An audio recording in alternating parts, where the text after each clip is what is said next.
Hey guys, Dr. Lee here from Head to Toe Spine Sports Therapy. I just want to go through a couple cues, a couple releases, and a couple activators before you go and hit CrossFit 19.2. So, it's a very flexion heavy exercise. There's toes to bar, there's double unders, and there's squat cleans. So, those first two exercises are really going to fatigue you before you get into that power portion with that clean and that squat. So what we really want to make sure is that we keep a nice upright spine, we keep our core intact, because otherwise we're going to put a lot of pressure on these lumbar discs. We don't want to get injured for this one, so we want to have a really complete pre-warm-up here. And if we get that workout going, you guys are going to have a lot more fun. So first thing we're going to start with, a couple of release points here. We're going to take our lacrosse ball, and we're going to hit this lat right here. So what we want to do is we want to find our shoulder blade, our scapula. We're going to go just at this inferior angle and drop down about 2-3 inches. So what I do is I take that ball, put it right on that spot. What I'm going to do is just work into the wall here. So if I turn a little bit into it, I'm going to expose myself to a nice trigger point. And then from there, what I want to do is add a little bit of motion here. So by bringing my arm and putting it in this overhead press type motion here, I'm expanding myself to essentially be able to go fully overhead and hold on to that bar while I do my toes to bar. So that's going to be a really good first thing to release there. Next release we're going to go for is the rectus abdominis. Since we're doing a lot of flexion stuff here, if this guy is a little constricted, it's going to pull us into this rounded forward posture. We're not going to get the full length potential that we want in those abs. So what we're going to do, take the ball, find that upper rectus abdominis here. It's probably going to be tender on a lot of you. We're going to put that ball right on that spot, and we're just going to lay on our stomach here. So what I can do is put my hands right on my forehead here, or I can really arch into that. When I arch and I extend my upper back, it's going to stretch that muscle in the front there, and it's going to expose a nice trigger point that for me actually expands outward. It's not a crazy referral, but for you it might be. Don't be too concerned if that's the case. The only thing that you want to avoid is putting the ball directly in the center here. You have this process called your xiphoid process. You don't want to hurt that guy. It's really important. Medical emergency if you do break it. So if it feels really tender, move that ball to the outside a little bit. So we got some good activators after we do our release points. The first one I like to do is what I call ball breathing.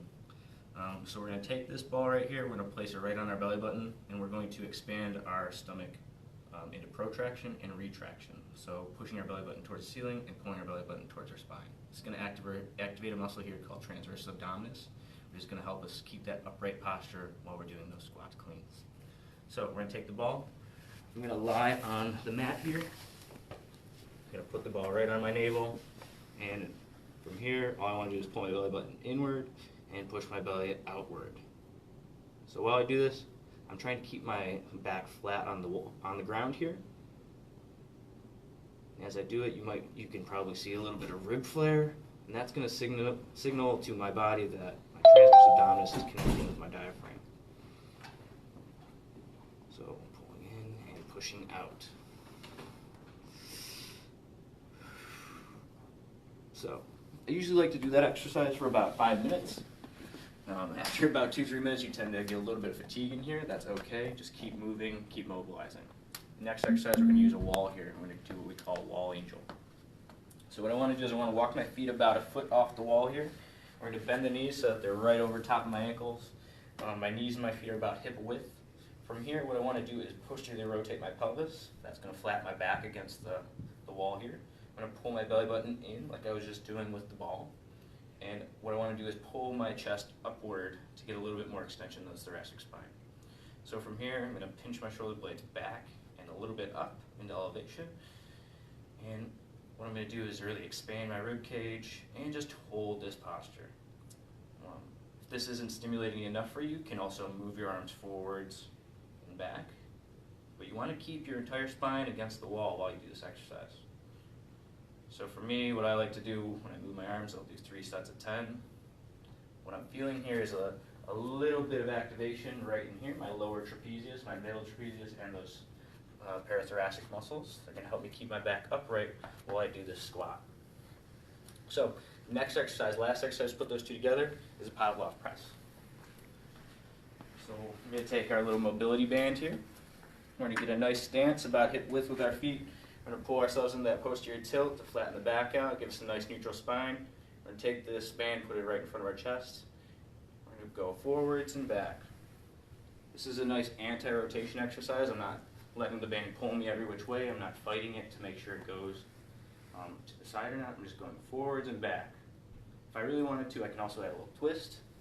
But what I want you to do, the main thing here, is keep your hips square in front of you.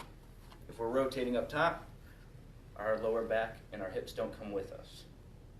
So by warming up your obliques here, this is kind of something that that workout is neglecting a little bit, is the activation of these obliques. So if you activate them before your workout, you're a lot less likely to injure your low back. One, because you're respecting the rotational capacity of your whole body. So you got a couple activators, a couple release points, some cues to think of. Make sure you're keeping that back upright while you're squatting especially.